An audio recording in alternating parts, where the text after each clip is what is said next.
Pépites Épico. Dans ce monde qui bouge, qu'on suit évidemment jour après jour sur BFM Business, quelles valeurs devez-vous privilégier en bourse? Quelles sont les futures gagnantes de ce monde en évolution?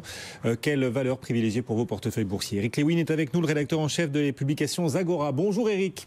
Bonjour messieurs. Cette semaine, vous recommandez à nos auditeurs, à nos téléspectateurs, le titre Lectra. Vous êtes carrément à l'achat sur Lectra.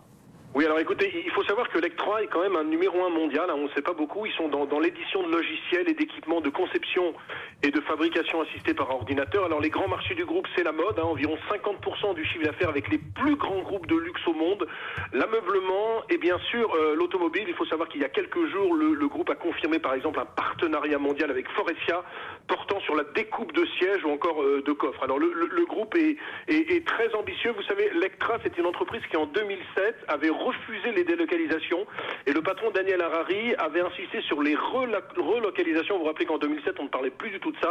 Maintenant c'est beaucoup plus à la mode les relocalisations. Donc le groupe est très ambitieux. D'ici 2020 il parie sur une croissance annuelle organique compris entre 6 et 10% avec une rentabilité opérationnelle autour de 15%. C'est aussi un excellent call pour jouer la croissance chinoise. Pourquoi? Parce que le groupe est très bien positionné, je vous le disais, dans l'automobile et très actif en Chine. Or, on estime que la production automobile chinoise représentera en 2020 environ un tiers des véhicules vendus dans le monde. Et donc, le groupe est très bien positionné.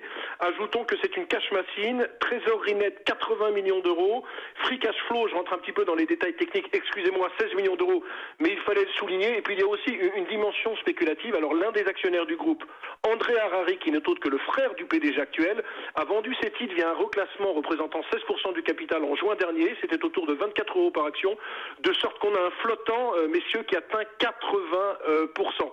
L'action a bien sûr gagné 48% depuis le début de l'année, donc vous allez me dire, vous êtes un peu fou d'aller sur ce dossier, mais il y a deux aspects. Cet aspect spéculatif et puis des ratios qui ne sont pas élevés. Quand on regarde par exemple la valeur d'entreprise rapportée au résultat d'exploitation, on est sur un ratio de 11, c'est pas très cher. Donc moi mon sentiment sur cette valeur, c'est qu'on peut aller à 32 €, on joue le positionnement en Chine, on joue peut-être un adossement spéculatif et on joue un marché en très forte croissance.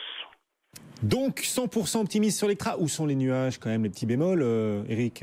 Bah écoutez, oui, un peu de piment dans tout ça quand même. Imaginons que la croissance chinoise ralentisse fortement, imaginons qu'on soit en récession en Chine, alors c'est évident que mon argument ne tiendrait pas puisque c'est un peu un call sur la croissance chinoise. Là on aurait un peu une situation difficile. Donc moi le seul nuage que je vois, c'est pas sur les marchés du groupe en tant que tel, parce que mode, ameublement et surtout textile se portent plutôt très bien pour tout ce qui est ce genre de logiciel. Mais c'est vrai que le petit bémol, c'est la Chine. Si on avait par exemple une croissance qui retombait à 4,5-5% en Chine, bien entendu, ça pourrait peser sur Lectra qui aurait moins de parts de marché là-bas. Donc pour moi, c'est le seul petit bémol là-dessus. On est à 27,01 € là sur ce titre Lectra en progression déjà ce matin d'1,7%. Et donc vous le voyez grimper jusqu'à 32 €.